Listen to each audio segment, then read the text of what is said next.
السلام علیکم ورحمۃ اللہ.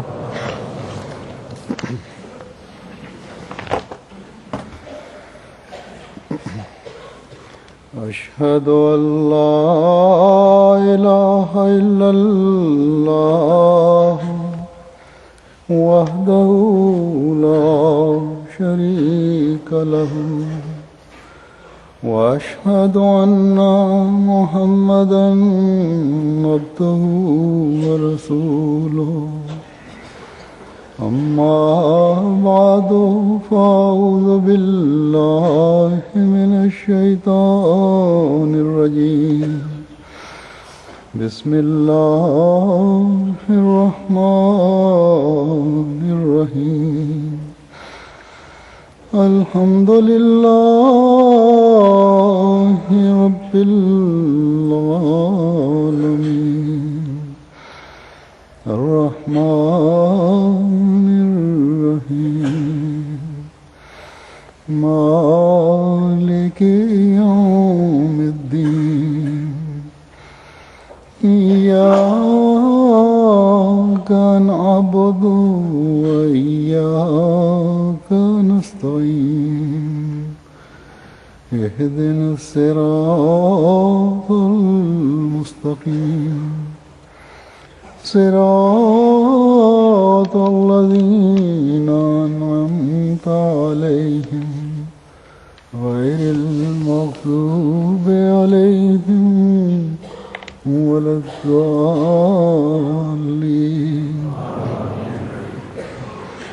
رفیع الدرجات ذو العرش یلقی الروح من امرہ علی من یشاء من عبادہ لینذر یوم التلاق.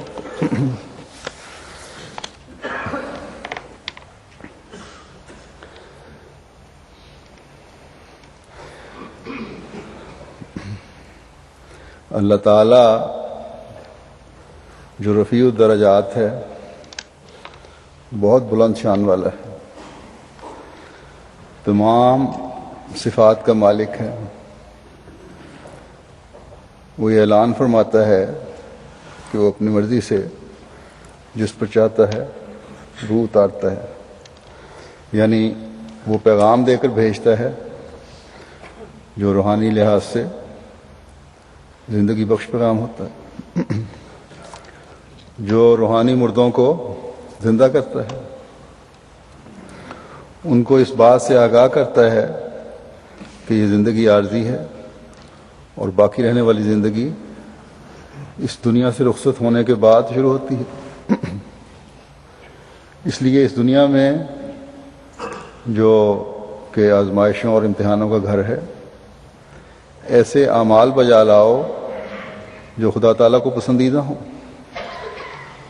اللہ تعالیٰ نے ہر قوم اور ہر زمانے میں اپنے پیغمبر بھیجے ہیں، اور اس زمانے میں حضرت صلی اللہ علیہ وسلم کی پیشگوئیوں کے مطابق آپ سے عشق و محبت کی وجہ سے مسیح موعود و مہدی موعود کو بھیجا.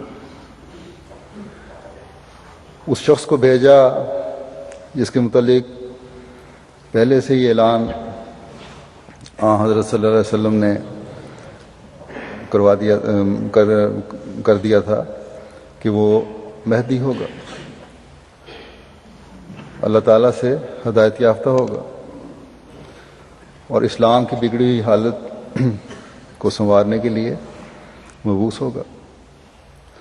بس یہ روح جو اللہ تعالیٰ کا پاکیزہ کلام ہے، جو اللہ تعالیٰ اپنے خاص بندوں سے کرتا ہے،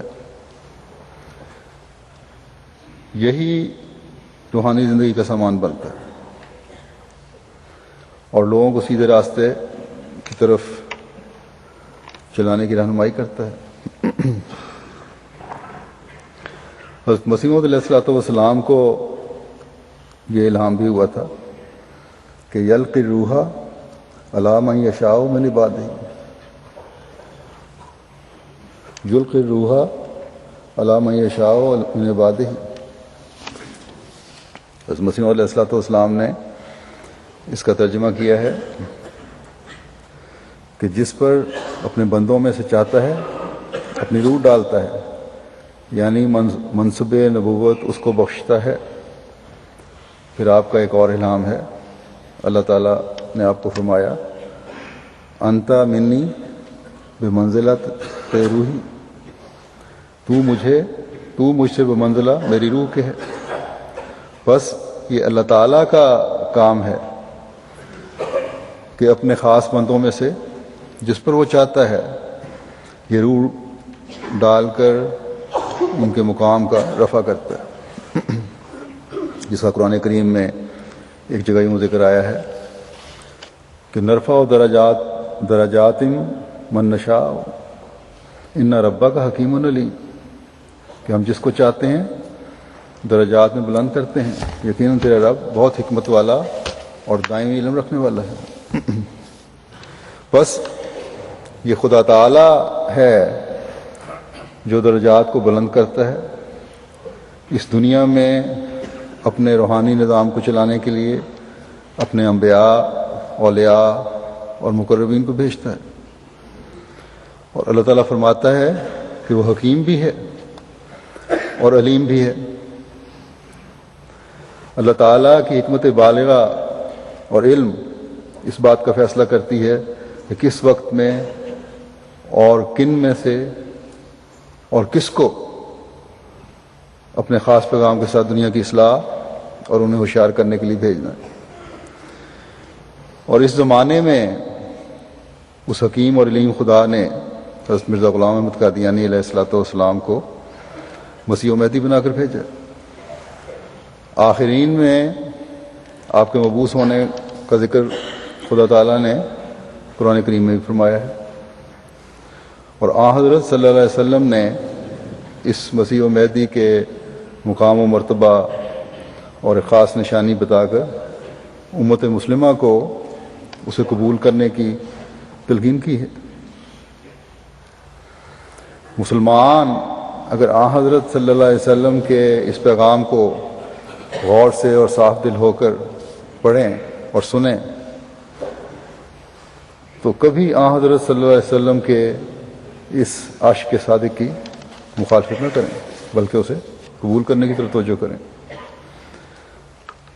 حضرت صلی اللہ علیہ وسلم نے مسیح کو نبی اور اپنے خلیفہ کا مقام عطا فرمایا اور فرمایا جو بھی اس کا زمانہ پائے اسے میرا سلام پہنچائے. یہ حدیث مختصر بھی اور اس کی ایک واضح حدیث بھی مختلف جگہوں پر ہے. المعجم الکبیر للطبرانی میں بھی ہے، پھر ابو داؤد میں بھی ہے، مسند احمد بن حنبل میں بھی ہے. پھر آپ نے یہ فرمایا مسیح کے متعلق، اپنے مہدی کے متعلق جو مسیح بھی ہے، یہ نشانی بتائی جو سنن دار قطنی میں ہے کہ حضرت امام محمد بن باقر سے روایت ہے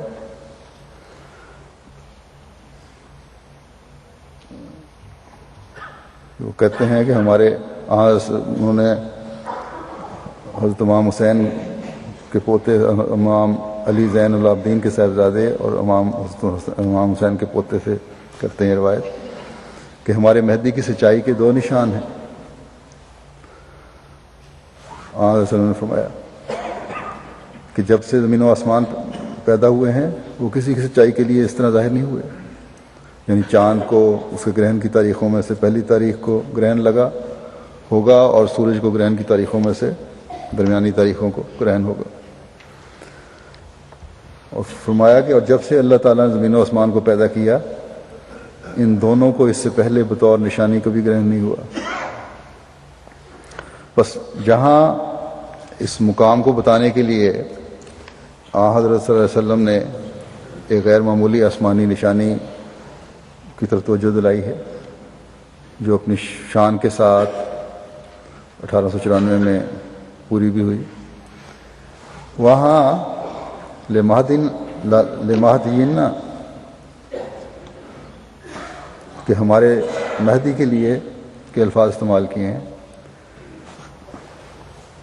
فرمایا انا لمہدین آیتین، ہمارے مہدی کے لیے 2 نشان ہیں.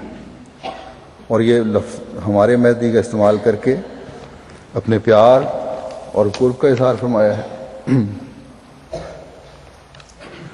اس وقت میں یہ بتانا چاہتا ہوں کہ جو بھی مسیح و مہدی آنے والا تھا اس کا ایک مقام تھا اور آنے کی نشانیاں بتائی گئی تھیں، اور یہ نشانیاں ہمیں حضرت مرزا غلام احمد قادیانی علیہ الصلوۃ والسلام کی تائید میں نظر آتی ہیں.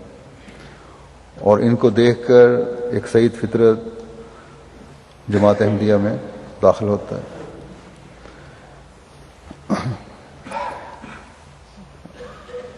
آپ کا یہ مقام جو تھا اس میں کس طرح اللہ تعالیٰ نے آپ کی تائیدات کا وعدہ کیا آپ سے، اور کس طرح آپ کو یہ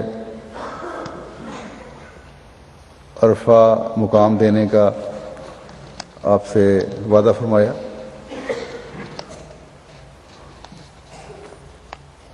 یہ وعدہ اس زمانے میں پورا ہوا جب آپ نے دعویٰ فرمایا، اور آج تک یہ وعدہ اللہ تعالیٰ پورا فرماتا چلا جا رہا ہے. انبیاء کی مخالفت ہوتی ہے، آپ کی بھی ہوئی اور ہو رہی ہے. جماعت احمدیہ کی مخالفت ہو رہی ہے، لیکن خدا تعالیٰ نے آپ کے مقام کو اس وقت بھی بلندیوں سے سرفراز فرمایا جب آپ نے دعویٰ فرمایا، اور آج تک بھی فرماتا چلا جا رہا ہے. ایک الہام ہے حضرت مسیح علیہ الصلوۃ والسلام کا کہ اللہ فرماتا ہے یا احمد و فاضت الرحمت و اللہ شفتیک انا کا بیانا یرفع اللہ ذکر کا ویتم و نعمتہ علیکا فی دنیا والآخرہ. کہ اے احمد تیرے لبوں پر رحمت جاری کی گئی، تو میری آنکھوں کے سامنے ہے، خدا تیرا ذکر بلند کرے گا اور اپنی نعمت دنیا اور آخرت میں تیرے پر پوری کرے گا. پھر ایک الہام ہوا کہ حماک اللہ نصرک اللہ رفع اللہ ہو حجت الاسلام جمال هو الذی امشاکم فی کل حال لا تحاط اسرار الاولیاء. خدا تیری حمایت کرے گا، خدا تجھ کو مدد دے گا، خدا حجت اسلام کو بلند کرے گا. جمال الہی ہے جس نے ہر حال میں تیرا تنقیہ کیا ہے، تجھے پاک صاف کیا ہے. خدا تعالیٰ کو جو اپنے ولیوں میں اسرار ہیں وہ احاطہ سے باہر ہیں، اور کوئی کسی راہ سے اس کی طرف کھینچا جاتا ہے اور کوئی کسی راہ سے. بس آج خدا تعالیٰ تک پہنچنا ہے اور اللہ تعالیٰ کو دیکھنا ہے، اس کا حسن دیکھنا ہے. تو آن حضرت صلی اللہ علیہ وسلم کے اس عشق کے صادق اور مسیح و مہدی کے ساتھ جڑ کر ہی نظر آ سکتا.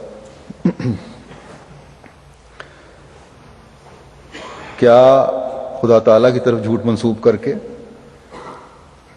کوئی اپنی شان بڑھا سکتا ہے؟ اب تک تو اس طرح جھوٹ منسوب کرنے والے کو خدا تعالیٰ کو ذلیل و رسوا کر دینا چاہیے تھا، لیکن نہیں. یہ خدا تعالیٰ کے سچے اور بھیجے ہوئے کا کلام ہے، جسے اللہ تعالیٰ نے کلام کیا اور اس نے ہمیں بتایا. وہ خدا جو اپنے بندے پر اپنا کلام اتارتا ہے. اس لیے ہم دیکھتے ہیں کہ حضرت مسیح موعود علیہ الصلوۃ والسلام کا مقام ہر روز ایک نئی شان سے اوپر ہی اوپر بڑھ رہا ہے. خدا تعالیٰ نے پھر آپ سے یہ بھی وعدہ فرمایا تھا کہ وضعنا عنک وزرک الذی انقض ظہرک ورفعنا لک ذکرک، ہم نے تیرا وہ بوجھ جس نے تیری کمر توڑ دی اتار دیا ہے اور تیرے ذکر کو اونچا کر دیا ہے۔ پھر حضرت مسیح علیہ الصلوۃ والسلام فرماتے ہیں آج حضرت خداوند کریم کی طرف سے یہ الہام ہوا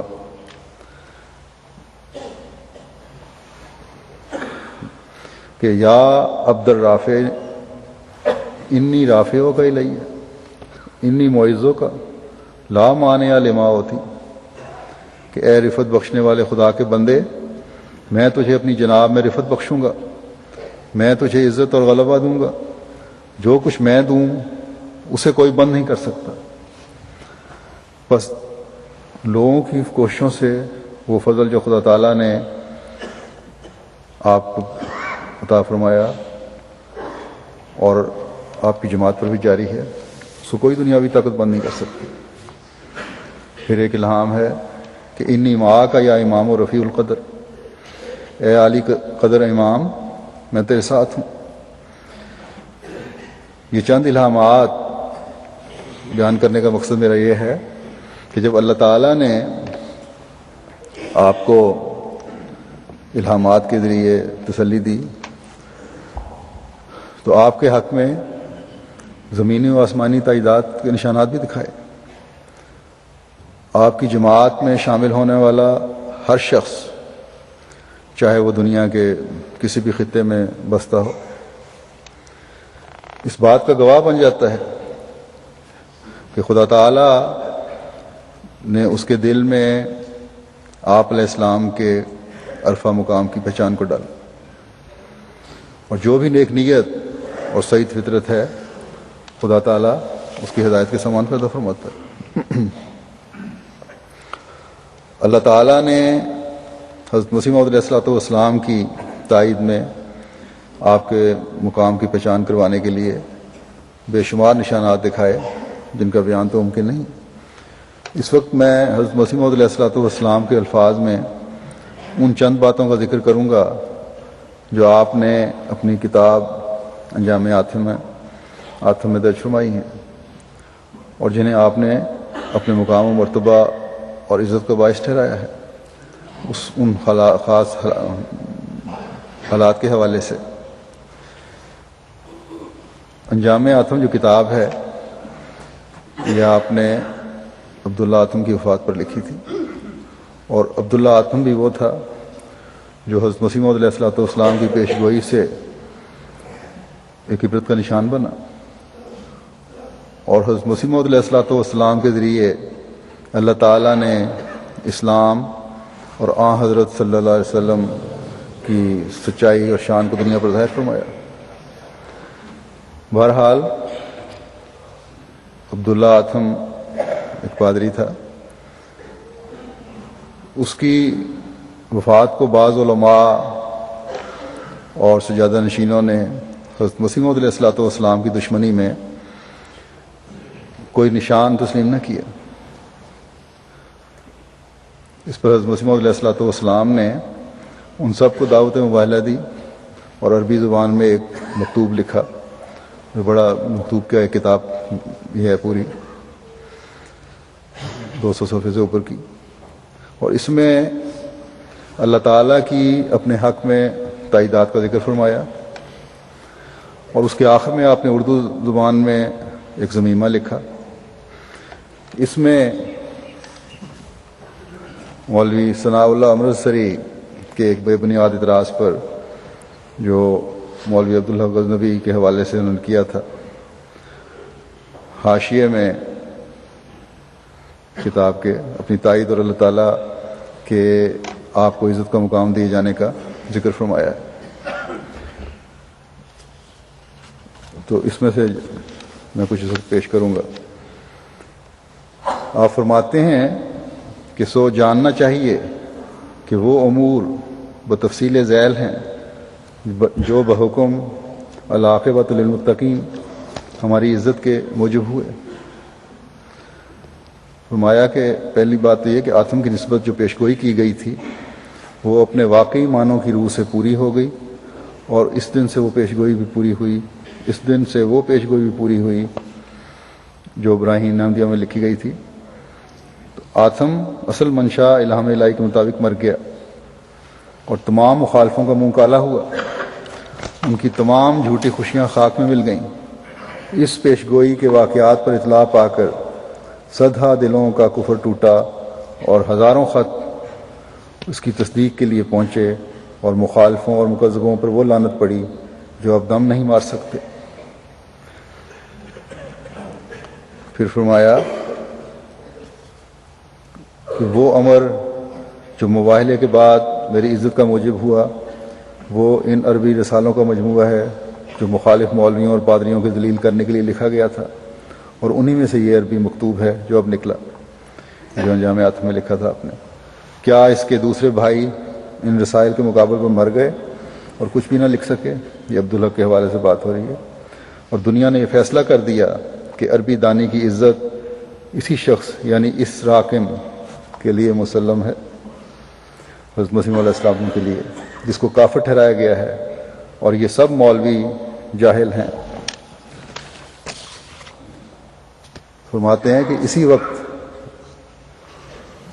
وقت میں خدا نے شیخ محمد حسین بٹالوی کا وہ الزام کہ اس شخص کو عربی میں ایک صیغہ نہیں آتا میرے سر پر سے اتارا، اور محمد حسین اور دوسرے مخالفین کی جہالت کو ظاہر کیا، والحمدللہ علی ذالک۔ پھر فرماتے ہیں کہ تیسرا وہ امر جو میری عزت کا موجب ہوا وہ قبولیت ہے جو مباہلے کے بعد دنیا میں کھل گئی۔ مباہلے سے پہلے میرے ساتھ شاید 300-400 آدمی ہوں گے، اور اب 8000 سے کچھ زیادہ وہ لوگ ہیں جو اس راہ میں جاں فشاں ہیں۔ یہ 1893 کی بات ہے۔ اور جس طرح اچھی زمین کی کھیتی جلد جلد نشوونما پکڑتی ہے اور بڑھتی جاتی ہے، ایسا ہی فوق العادہ طور پر اس جماعت کی ایک ترقی ہو رہی ہے۔ نیک روحیں اس طرف دوڑتی چلی آتی ہیں، اور خدا زمین کو ہماری طرف کھینچتا چلا آتا ہے، اور یہ اللہ تعالیٰ کا جو نشان ہے اس کو ہم آج بھی پورا ہوتا دیکھ رہے ہیں، جس کا میں نے کچھ ذکر اپنے جلسے کی رپورٹ میں بھی کیا تھا۔ فرماتے ہیں کہ مباہلے کے بعد ہی ایک ایسی عجیب قبولیت پھیلی ہے کہ اس کو دیکھ کر ایک رکت پیدا ہوتی ہے۔ 1-2 اینٹ سے اب ایک محل تیار ہو گیا ہے، اور 1-2 قطرے سے اب ایک نہر معلوم ہوتی ہے۔ اور آج اللہ تعالیٰ کے فضل سے اب دیکھیں کہ نہریں بھی بڑے بڑے دریاؤں کی اور تیز و تند دریاؤں کی شکل اختیار کرتی چلی جا رہی ہیں، اور حضرت مسیح علیہ السلام کی جماعت میں لوگ شامل ہو رہے ہیں باوجود تمام تر مخالفتوں کے۔ فرمایا کہ فرشتے کام کر رہے ہیں اور دلوں میں نور ڈال رہے ہیں، سو دیکھو کیسی عزت ہم کو ملی۔ سچ کہو کیا یہ خدا کا فعل ہے یا انسان کا؟ پھر فرمایا وہ امر جو مباہلے کے بعد میری عزت کا موجب ہوا رمضان میں خسوف و کسوف ہے۔ کتب حدیث میں صدہا برسوں سے یہ لکھا ہوا چلا آتا تھا کہ مہدی کی تصدیق کے لیے رمضان میں خسوف کسوف ہوگا، اور آج تک کسی نے نہیں لکھا کہ پہلے اس سے کوئی ایسا مہدویت کا مدعی ظاہر ہوا تھا جس کو خدا نے یہ عزت دی ہو کہ اس کے لیے رمضان میں خسوف و کسوف ہو گیا ہو۔ سو خدا نے مباہلے کے بعد یہ عزت بھی میرے نصیب کی۔ فرماتے ہیں کہ اے اندھو، اب سوچو کہ مباہلے کے بعد یہ عزت کس کو ملی؟ عبدالحق تو میری ذلت کے لیے دعائیں کرتا تھا۔ یہ کیا واقعہ پیش آیا کہ آسمان بھی مجھے عزت دینے کے لیے جھکا؟ کیا تم میں سے ایک بھی سوچنے والا نہیں جو اس بات کو سوچے؟ کیا تم میں سے ایک بھی دل نہیں جو اس بات کو سمجھے؟ زمین نے عزت دی، آسمان نے عزت دی، اور قبولیت پھیل گئی۔ پھر فرمایا 5ویں بات کہ وہ امر جو مباہلے کے بعد میرے لیے عزت کا موجب ہوا علم قرآن میں تمام حجت ہے۔ میں نے یہ علم پا کر تمام مخالفوں کو، کیا عبدالحق کا گروہ اور کیا بطالوی کا گروہ، غرض سب کو بلند آواز سے اس بات کے لیے مدعو کیا کہ مجھے علم حقائق اور معرف قرآن دیا گیا ہے۔ تم لوگوں میں سے کسی کی مجال نہیں کہ میرے مقابلے پر مقابل پر قرآن شریف کے حقائق کو معرف بیان کر سکے، سو اس اعلان کے بعد میرے مقابل ان میں سے کوئی بھی نہ آیا، اور اپنی جہالت پر جو تمام ذلتوں کی جڑ ہے انہوں نے مہر لگا دی۔ فرماتے ہیں اور اسی زمانے میں کتاب کرامات الصادقین لکھی گئی، اس کرامت کے مقابلے پر کوئی شخص ایک حرف بھی نہ لکھ سکا۔ پھر فرماتے ہیں اور کیا اب تک یہ ثابت نہ ہوا کہ مباہلے کے بعد یہ عزت خدا نے مجھے دی؟ پھر چھٹی بات فرماتے ہیں کہ جو مباہلے کے بعد میری عزت اور عبدالحق کی ذلت کا موجب ہوا یہ ہے کہ عبدالحق نے مباہلے کے بعد اشتہار دیا تھا کہ ایک فرزند اس کے گھر میں پیدا ہوگا، اور میں نے بھی خدا تعالیٰ سے الہام پا کر یہ اشتہار انوار الاسلام میں شائع کیا تھا کہ خدا تعالیٰ مجھے لڑکا عطا کرے گا۔ سو خدا تعالیٰ نے فضل اور کرم سے میرے گھر میں تو لڑکا پیدا ہو گیا جس کا نام شریف احمد ہے۔ حضرت مرزا شریف احمد صاحب کی پیدائش کا بیان ہے، جس کا نام شریف احمد ہے اور قریباً 1.25 برس کی عمر رکھتا ہے۔ اب عبدالحق کو ضرور پوچھنا چاہیے کہ اس کا وہ مباہلہ کی برکت کا لڑکا کہاں گیا؟ فرماتے ہیں کیا اس کے سوا کسی اور چیز کا نام ذلت ہے کہ جو کچھ اس نے کیا وہ برا نہ ہوا، اور جو میں نے خدا کے الہام سے کہا خدا نے اس کو پورا کر دیا۔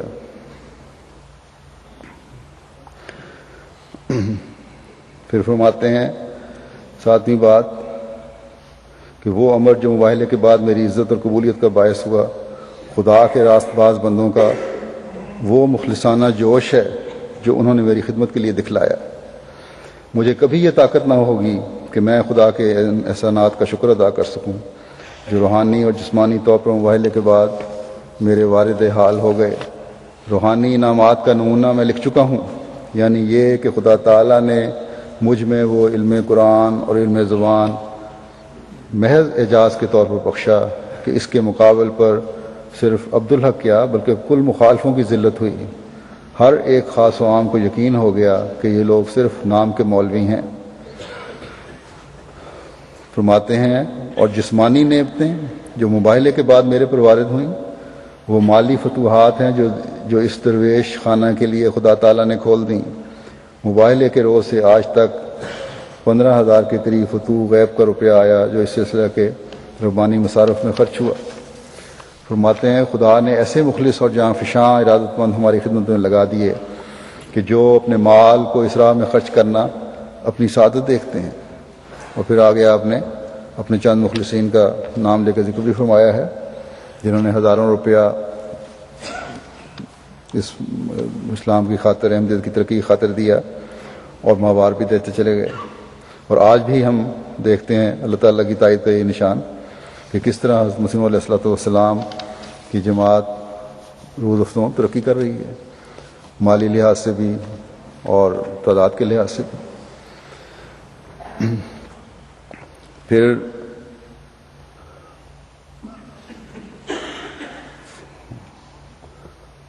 بلکہ تعداد کے لحاظ سے بھی اور روحانی لحاظ سے بھی، اور روحانی لحاظ سے ترقی سب سے اہم چیز ہے جو ہونی چاہیے۔ پھر 8ویں بات یہ فرمائی کہ وہ عمر جو مباہلے کے بعد میری عزت زیادہ کرنے کے لیے ظہور میں آیا کتاب 7 بچن کی تالیف ہے۔ اس کتاب کی تالیف کے لیے خدا تعالیٰ نے مجھے وہ سامان عطا کیے جو 300 برس سے کسی کے خیال میں بھی نہیں آئے تھے۔ یہ چولا بابا نانک کے بارے میں ہے جو محفوظ رہا اتنا عرصہ، اور حضرت مسیح علیہ الصلوۃ والسلام کے ذریعے سے یہ ظاہر ہوا کہ بابا نانک جو تھے وہ مسلمان ہوئے۔ آپ فرماتے ہیں میں اس کتاب میں بابا نانک کی صاحب کی نسبت ثابت کر چکا ہوں کہ بابا صاحب در حقیقت مسلمان تھے اور لا الہ الا اللہ محمد رسول اللہ آپ کا ورد تھا۔ آپ بڑے صالح آدمی تھے، آپ نے 2 مرتبہ حج بھی کیا۔ اور اسی چولا کے محفوظ ہونے کے بارے میں ایک زمانے میں اس کو غائب کر دیا گیا تھا، لیکن پھر اب یہ محفوظ ہے خاندان کے پاس، اور جلسے پہ ایک مہمان ہمارے آئے تھے سکھ بیدی صاحب، انہوں نے اس کا ذکر بھی کیا کہ ان کے پاس محفوظ ہے، ان کے خاندان کے پاس۔ پھر ایک نشانی یہ ہے کہ وہ عمر جو مباہلے کے بعد میری عزت کے زیادہ ہونے کا موجب ہوا یہ ہے کہ اس عرصے میں 8,000 کے قریب لوگوں نے میرے ہاتھ میں بیعت کی، اور بعض نے قادیان پہنچ کر اور بعض نے بدریہ خط توبہ کا اقرار کیا۔ بس میں یقیناً جانتا ہوں کہ اس قدر بنی آدم کی توبہ کا ذریعہ جو مجھ کو ٹھہرایا گیا ہے، یہ اس قبولیت کا نشان ہے جو خدا کی رضامندی کے بعد حاصل ہوتی ہے، اور میں دیکھتا ہوں کہ میری بیعت کرنے والوں میں دن بدن صلاحیت اور تقویٰ ترقی پذیر ہے، اور یہی چیز ہے جیسا کہ میں نے کہا، صلاحیت اور تقویٰ کی ترقی جو ہے جماعت میں بڑھتے چلا جانا چاہیے، صرف تعداد بڑھنا کافی نہیں ہے۔ اس لیے ہمیں احمدیوں کو اپنی روحانی حالتوں کی طرف بھی توجہ دینے کی ہر وقت ضرورت ہے۔ فرماتے ہیں میں اکثر کو دیکھتا ہوں کہ سجدے میں روتے اور تہجد میں تضرع کرتے ہیں، ناپاک دل کے لوگ ان کو کافر کہتے ہیں، اور وہ اسلام کا جگر اور دل ہیں۔ بس یہ معیار ہیں جو آج بھی اللہ تعالیٰ کے فضل سے بہت سو میں قائم بھی ہیں، اور ہمیں قائم رکھنے کی کوشش بھی کرنی چاہیے۔ پھر فرماتے ہیں اب ہمارے مخالفین کو سوچنا چاہیے کہ اس باغ کی ترقی اور سرسبزی عبدالحق کے مباہلے کے بعد کس قدر ہوئی ہے۔ یہ خدا کی قدرت نے کیا ہے، جس کی آنکھیں ہوں وہ دیکھے۔ ہمارے امرتسر کے مخلص جماعت ہے، ہماری لاہور کی مخلص جماعت ہے، ہماری سیالکوٹ کی مخلص جماعت ہے، ہماری کپورتھلے کی مخلص جماعت ہے، ہماری ہندوستان کے شہروں کی مخلص جماعتیں، وہ نور اخلاص اور محبت اپنے اندر رکھتی ہیں کہ اگر ایک با فراست آدمی ایک مجمع میں ان کے منہ دیکھے تو یقیناً سمجھ لے گا کہ یہ خدا کا ایک معجزہ ہے جو ایسے اخلاص ان کے دل میں بھر دیے ہیں، ان کے چہروں پر ان کی محبت کے نور چمک رہے ہیں۔ وہ ایک پہلی جماعت ہے جس کو خدا صدق کا نمونہ دکھلانے کے لیے تیار کر رہا ہے۔ یہاں اس حوالے سے میں اس جگہ سے منسوب ہونے والے، ان شہروں سے منسوب ہونے والے، ہندوستان سے منسوب ہونے والے لوگوں کو بھی کہنا چاہتا ہوں کہ اپنے آباء و اجداد کی ان قربانیوں اور اخلاص کو ہمیشہ یاد رکھیں اور اس میں ترقی کرتے چلے جائیں کہ یہی چیز جو ہے وہ جماعتی طریقے کا ہی موجب بننے والی ہے، اور حقیقی رنگ میں ہمیں حضرت مسیح موعود علیہ الصلوۃ والسلام کے ساتھ جوڑ کر ان تمام فیضوں سے فیض یاب کرنے والی ہے جس کا وعدہ اللہ تعالیٰ نے آپ سے فرمایا ہے۔ اور آج تو اللہ تعالیٰ کے فضل سے ہندوستان سے باہر نکل کر بھی دنیا کی جماعتوں میں یہ اخلاص پیدا ہو رہا ہے، کیا یورپ، کیا ایشیا، کیا افریقہ۔ بس ہر جماعت کو اپنے روحانی معیاروں کو بلند کرنے کی کوشش کرنی چاہیے اور ترقی کرتے چلے جانا چاہیے۔ پھر فرمایا 10ویں بات کہ میری عزت کا موجب ہوا، جو بات مباہلہ کے بعد جو میری عزت کا موجب ہوا جلسہ مذاہب لاہور ہے۔ اس جلسے کے بارے میں مجھے زیادہ لکھنے کی ضرورت نہیں۔ جس رنگ اور نورانیت کی قبولیت میرے مضمون کے پڑھنے میں پیدا ہوئی اور جس طرح دلی جوش سے لوگوں نے مجھے اور میرے مضمون کو عظمت کی نگاہ سے دیکھا، کچھ ضرورت نہیں کہ میں اس کی تفصیل کروں۔ بہت سی گواہیاں اس بات پر سن چکے ہو کہ اس مضمون کا جلسہ مذاہب پر ایسا فوق العادت اثر ہوا تھا کہ گویا ملائک آسمان سے نور کے طبق لے کر حاضر ہو گئے تھے۔ ہر ایک دل اس کی طرف ایسا کھینچا گیا تھا کہ گویا ایک دست غیب اس کو کشاں کشاں عالم وجد کی طرف لے جا رہا ہے۔ جب لوگ بے اختیار بول اٹھے تھے کہ اگر یہ مضمون نہ ہوتا تو آج بباعث محمد حسین وغیرہ کے اسلام کو سبکی اٹھانی پڑتی۔ ہر ایک پکارتا تھا کہ آج اسلام کی فتح ہوئی، مگر سوچو کہ کیا یہ فتح ایک دجال کے مضمون سے ہوئی؟ پھر میں کہتا ہوں کیا ایک کافر کے بیان میں یہ حلاوت اور یہ برکت اور یہ تاثیر ڈال دی گئی؟ وہ جو مومن کہلاتے تھے اور 8,000 مسلمانوں کو کافر کہتے تھے جیسے محمد حسین بٹالوی، خدا نے اس جلسے میں کیوں ان کو ذلیل کیا؟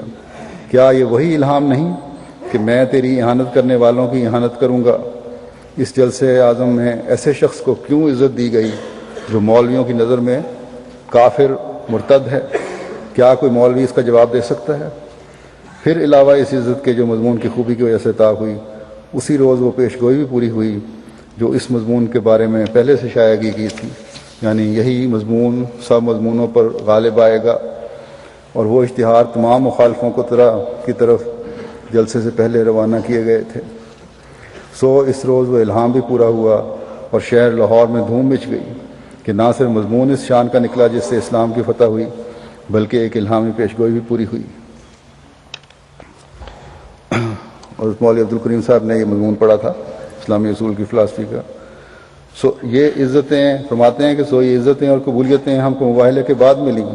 اب کوئی مولوی ہمیں سمجھاوے کہ عبدالحق نے مباہلے کے بعد کون سی عزت دنیا میں پائی، کون سی قبولیت اس کی لوگوں میں پھیلی، کون سے مالی فتوحات کے دروازے اس پر کھلے، کون سی علمی فضیلت کی پگڑی اس کو پہنائی گئی. فرماتے ہیں یہ 10 برکتیں مباہلے کی ہیں جو میں نے لکھی ہیں. پھر کیسے خبیث وہ لوگ ہیں جو اس مباہلے کو بے اثر سمجھتے ہیں. فعلیہم ان یتدبروا ویفکروا فی ہذہ العشرۃ الکاملہ. بس اللہ تعالیٰ نے نشان ہر موقع پر آپ کو دکھائے ہیں. ایک جگہ اللہ تعالیٰ کے اپنے حق میں نشانات کا ذکر کرتے ہوئے اور اس عرفہ شان کا ذکر کرتے ہوئے جو اللہ تعالیٰ نے آپ کو عطا فرمائی، آپ فرماتے ہیں، اور ساتھ ہی یہ ہے کہ دشمن بھی کس طرح نامراد ہوئے. آپ فرماتے ہیں کہ میں بموجب آیت کریمہ و اما بنعمت ربک فحدث اپنی نسبت بیان کرتا ہوں کہ خدا تعالیٰ نے مجھے وہ نعمت بخشی ہے کہ جو میری کوشش سے نہیں بلکہ شکم مادر ہی میں مجھے عطا کی گئی ہے. میری تائید میں اس نے وہ نشان ظاہر فرمائے ہیں کہ اگر میں ان کو فردن فردن شمار کروں تو میں خدا تعالیٰ کی قسم کھا کر کہہ سکتا ہوں کہ وہ 3 لاکھ سے بھی زیادہ ہیں. یہ 1906 کی بات ہے. اور اگر کوئی میری قسم کا اعتبار نہ کرے تو میں اس کو ثبوت دے سکتا ہوں. بعض نشان اس قسم کے ہیں جن میں خدا تعالیٰ نے ہر ایک محل پر اپنے وعدے کے موافق مجھ کو دشمنوں کے شر سے محفوظ رکھا، اور بعض نشان اس قسم کے ہیں جن میں ہر محل میں اپنے وعدے کے موافق میری ضرورتیں اور حاجتیں اس نے پوری کیں، اور بعض نشان اس قسم کے ہیں جن میں اس نے بموجب اپنے وعدہ انی مہین من ارادہ احانت کا کہ میرے ہم پر حملہ کرنے والوں کو ذلیل اور رسوا کیا. اور اس بات کے نمونے ہم آج بھی دیکھ رہے ہیں، کئی جگہوں پہ نظر آتے ہیں، کئی واقعات ہیں ایسے، اور مختلف ملکوں میں ہو رہے ہیں اس الہام کے پورا ہونے کے. فرماتے ہیں اور بعض نشان اس قسم کے ہیں جو مجھ پر مقدمہ دائر کرنے والوں پر اس نے اپنی پیشگوئی کے مطابق مجھ کو فتح دی، اور بعض نشان اس قسم کے ہیں جو میری مدت بعض سے پیدا ہوتے ہیں، کیونکہ جب سے دنیا پیدا ہوئی یہ مدت دراز کسی کاذب کو نصیب نہیں ہوئی. اور بعض نشان اس زمانے کی حالت دیکھنے سے پیدا ہوتے ہیں، اور یہی حالت آج کل بھی ہے اور امام کی ضرورت کا تقاضا کرتی ہے. جب ہر جگہ ظہر الفساد فی البر والبحر کا نظارہ ہمیں نظر آتا ہے، اور خاص طور پر مسلمان کہلانے والے جو ممالک ہیں ان میں سب سے زیادہ یہ بے سکونی بڑھ رہی ہے اور فساد پیدا ہو رہا ہے.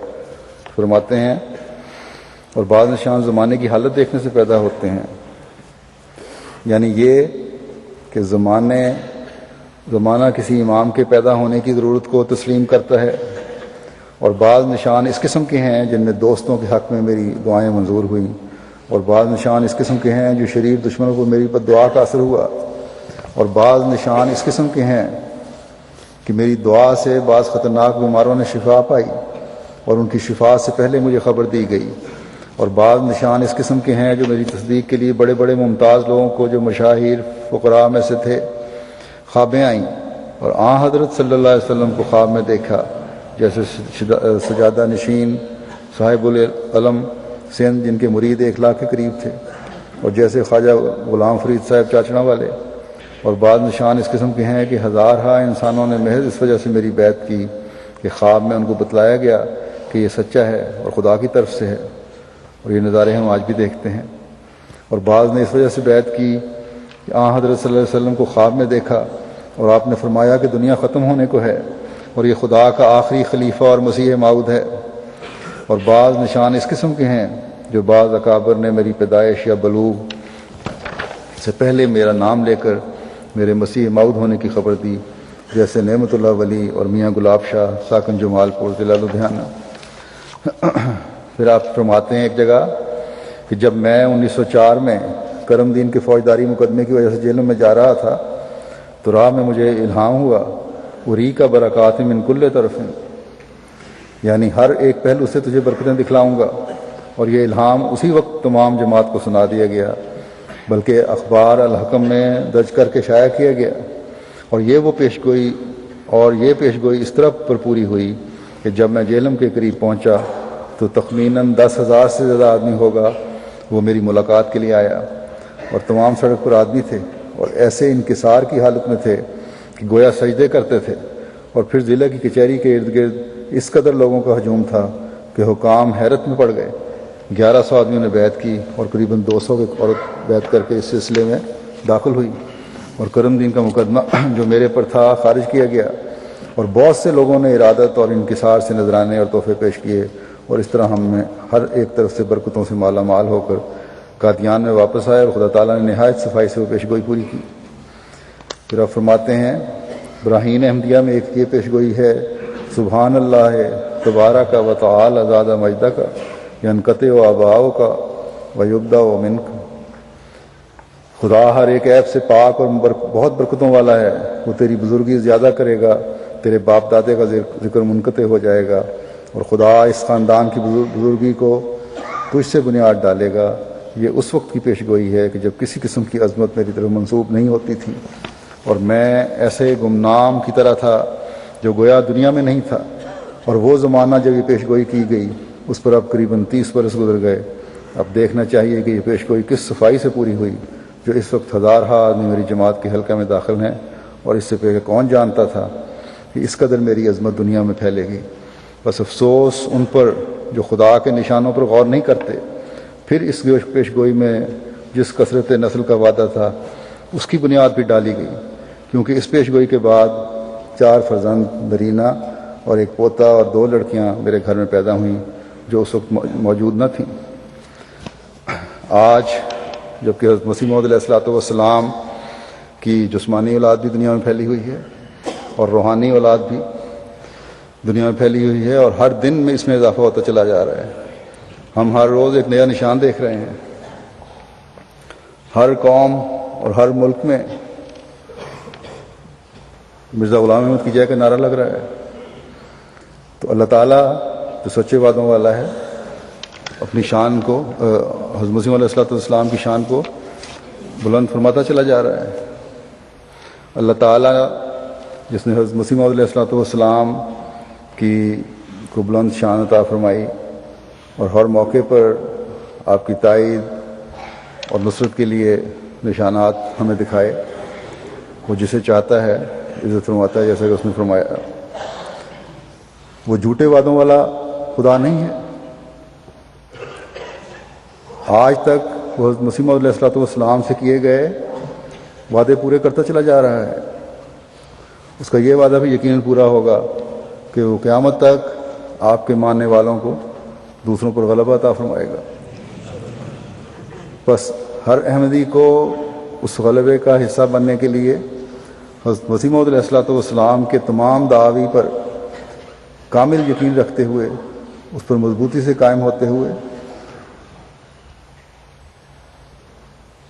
یہ کوشش کرنی چاہیے اور دعا کرنی چاہیے کہ اللہ تعالیٰ ہمیشہ اسے چمٹائے رکھے، ان انعامات سے فیض پانے کے لیے جن کا اللہ تعالیٰ نے آپ سے وعدہ فرمایا ہے۔ ہمیشہ اللہ تعالیٰ کے حضور جھکے رہنے کی ضرورت ہے۔ مخالفین احمدیت وقتاً فوقتاً اپنے دل کے بغض اور کینے ظاہر کرتے رہتے ہیں۔ پاکستان میں تو عمومی طور پر بھی یہ حالت ہے کہ اسلام کے نام پر اور اللہ اور رسول کے نام پر اسلام کی تعلیم کے خلاف جس کے پر کسی بھی مولوی کو اپنی پسند کا نہ ہو کوئی شخص اس کو خلاف فتوی بھی دے دیتے ہیں، کینے ظاہر کرتے ہیں۔ جماعت احمدیہ تو ایک طرف رہی اور ظلم کرتے چلے جاتے ہیں اسلام کو بدنام کرنے کے لیے۔ اس کا نتیجہ یہ نکل رہا ہے کہ آج پورا ملک ساری دنیا میں بدنام ہے۔ جہاں انہوں نے احمدیوں پر ظلم کرتے ہوئے انہیں عبادتوں سے روکا تھا، ان کو کلمے سے روکا تھا، وہ احمدیوں کا کلمہ تو چھین نہیں سکے، احمدیوں کی عبادتوں سے تو روک نہیں سکے، لیکن اپنی ان کی یہ حالت ہے کہ آپس میں لڑائیاں، فتنے، فساد، مسجدیں بند ہوتی ہیں ان کی اپنی حکومت کے ذریعے سے، مسجدیں گرائی جاتی ہیں ان کی، وہاں سے اسلحہ نکل رہا ہوتا ہے. لیکن یہ تو ایک عمومی حالت ہے، لیکن اسلام کے نام پر اب ظلم کی انتہا اتنی بڑھ گئی ہے وہاں کہ پچھلے دنوں میں عیسائیوں پر جو غیر مسلم اقلیت ہے کہ بربریت کا ایک انتہائی بھیانک نمونہ دکھایا گیا ہے. ملا جس کو چاہے اسلام کے نام پر غیر اسلامی کسی بھی کام کو غیر اسلامی فعل قرار دے کر اس پر ظلم کروا لیتا ہے. عمومی حالت ملک میں لا قانونیت کی ہے، لا قانونیت کا دور دورہ ہے. نعرہ تو یہ لگاتے ہیں کہ قانون کی بالادستی ہے، عدلیہ بحال ہو گئی اور فلاں یہ ہو گیا، لیکن عملاً یہ بالادستی صرف سیاسی مفادات کے لیے ہے. اور جہاں کسی غریب شہری کے حقوق دلوانے کا سوال آتا ہے وہاں یہ سب قانون ختم ہو جاتے ہیں ان کے. تو اس لحاظ سے بھی احمدیوں کا فرض بنتا ہے کہ دعا کریں اپنے ملک کے لیے، جو پاکستان کے احمدی ہیں خاص طور پر. اور پاکستان میں تو خاص طور پر جیسا کہ میں نے کہا احمدیوں پر ظلموں کی انتہا ہوتی رہتی ہے اور ہوتی چلی جا رہی ہے جب سے یہ قانون انہوں نے پاس کیا 74 میں اور پھر 84 میں. جو چاہے اپنے خود ساختہ اسلام کے نام پر جس مرضی کو ظلم کا نشانہ بنا لے. اور قانون جو ہے، سیاستدان جو ہیں وہ اپنی مصلحتوں کے تحت اپنی سیاسی بقا کے لیے مولویوں کے ہاتھوں میں ہیں، اور مولوی کے خوف سے کوئی بھی ایسا نہیں جو انصاف کے تقاضے پورا کر سکے. بس احمدی ان دونوں میں خاص طور پر جبکہ پاکستان کی بہت زیادہ بھیانک صورتحال ہوتی چلی جا رہی ہے، دعا کریں خاص طور پر پاکستان کے احمدی، اور اللہ تعالیٰ کے حضور جھکیں، اس کی پناہ طلب کریں، اپنے اعمال کو خالص اللہ تعالیٰ کے لیے کریں، صدقات پر زور دیں. اور جیسا کہ میں نے کہا اللہ تعالیٰ کے حضرت مسیح موعود علیہ السلام سے وعدے ہیں، جماعت احمدیہ نے ترقی کرنی ہے انشاءاللہ.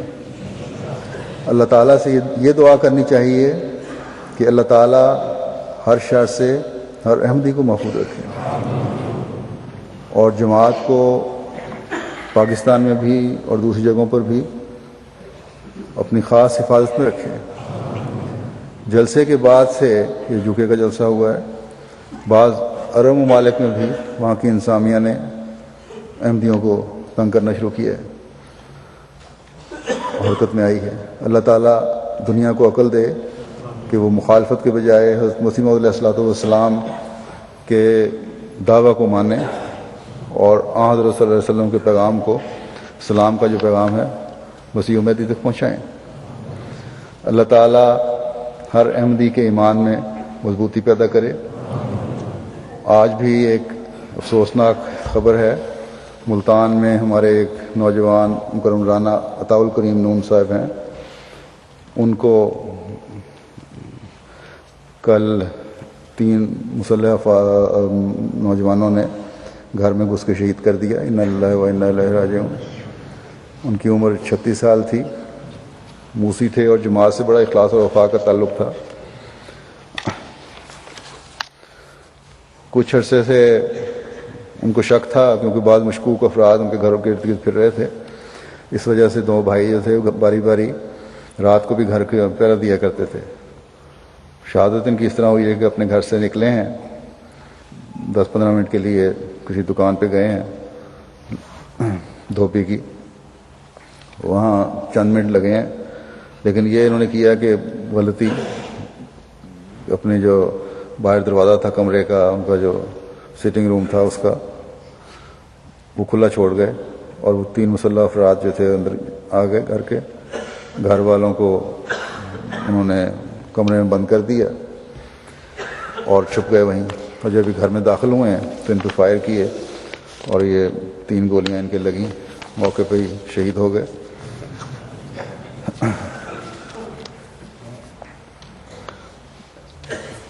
پڑھے لکھے تھے، کاروباری آدمی تھے، ایگریکلچر میں ماسٹر کی تعلیم انہوں نے حاصل کی ہوئی تھی. ان کی پسماندگان میں والدین ہیں، اہلیہ کے علاوہ 2 بیٹیاں ہیں اور 3 بہنیں اور 4 بھائی ہیں. اس وقت میں جنازہ ان کا پڑھاؤں گا. ایک جنازہ اس وقت حاضر بھی ہے جو کہ چودھری عنایت اللہ صاحب طارق کا ہے، جو انسپیکٹر ہیں خدام الحمدیہ میں. یہ 4 اگست کو فوت ہوئے تھے. انا للہ و انا الیہ راجعون. یہ بھی واقف زندگی تھے اور 50 سال سے زائد عرصہ انہوں نے جماعت کی خدمت کی توفیق پائی. نیک انسان تھے، سلسلہ درد رکھنے والے، با وفا، خلافت وفا کا تعلق انتہائی. ان کے ایک بیٹے حبیب اللہ طارق سیکٹری سنتوش تجارت ہیں جرمنی میں، اور ایک ہمارے مبلغ ہیں فضل اللہ طارق صاحب، اور آج کل امیر اور مشری انچارج ہیں فجی کے. مرزا عبدالرشید صاحب جو یہاں ہیں نائب صدر انصار اللہ، ان کے یہ سسر تھے. ان کا جنازہ حاضر ہے تو ان کے ساتھ یہ جنازہ بھی پڑھاؤں گا. اور اس کے علاوہ بھی پہلے شاید اعلان ہو چکا ہے، بعض جنازے ہیں غائب، وہ بھی ساتھ ہی ادا ہوں گے. ایک مکرم محمد حسین صاحب لاس اینجلس امریکہ کا، دوسرا ہے چودھری خادم حسین صاحب اسد، یہ ناصر آباد سندھ کے مینیجر رہے ہیں، سندھ میں تھے، کنری میں رہتے تھے. ڈاکٹر طارق باجوہ صاحب جو ہمارے یہاں ہیں ان کے والد تھے یہ. اور مکرم لوہمی نحوی صاحب یہ سیریا کے ہیں. سجاد احمد صاحب مربی ہیں، ان کو بھی ان کے پاس کسی نے وہاں روبا میں ان کو شہید کر دیا تھا. امت البصیر مہرین صاحبہ ہیں لاہور کی، اور حنا حمید صاحبہ ہیں یہ بھی لاہور کی. ان سب کے جنازے بھی ادا کیے جائیں گے جنازہ حاضر کے ساتھ ہی. اللہ تعالیٰ ان تمام مرحومین کے درجات بلند فرمائے، ان سے مغفرت کا سلوک فرمائے، اور ان کے لواحقین کو بھی صبر اور ہمت اور حوصلہ دے.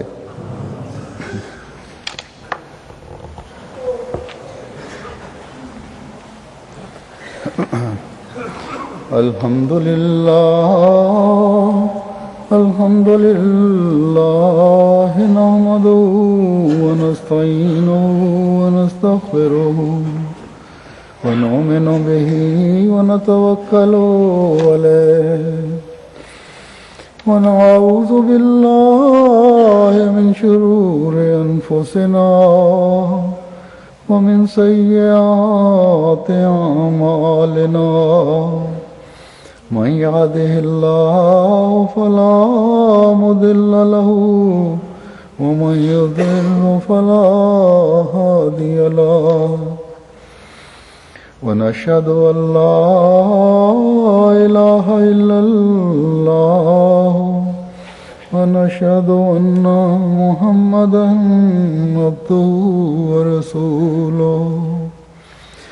عباد الله رحمكم الله، إن الله يأمر بالعدل والإحسان وإيتاء ذي القربى وينهى عن الفحشاء والمنكر والبغي يعظكم لعلكم تذكرون. اذكروا الله يذكركم وادعوه يستجب لكم ولذكر الله